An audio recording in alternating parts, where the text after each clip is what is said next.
Welcome to our channel. Today we how to authorize Rackspace Cloud server access with RBAC, complete guide step by step clearly. To authorize Rackspace Cloud server access using RBAC, start by logging into your Rackspace account. Navigate to the Identities section in the Cloud Control panel. Select Access Control from the list of options. Choose Roles to view the existing roles in your account. To create a new role, click on the Add Role button. Enter a name and description for the new role. Define the permissions associated with this role based on your needs. Once you've set the permissions, save the new role.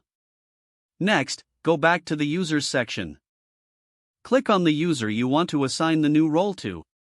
In the User Details, find the Roles tab. Select the role you just created.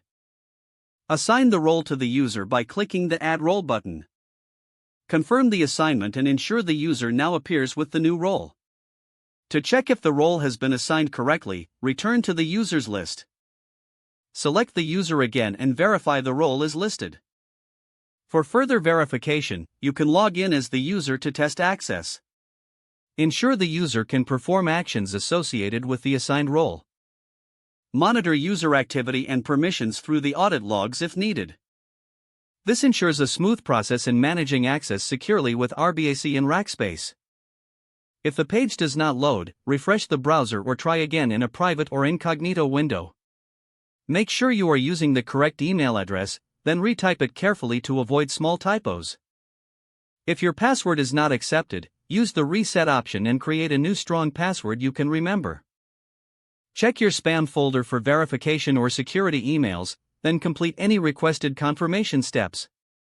Enable two-factor authentication if available to improve account security and reduce unauthorized access risk.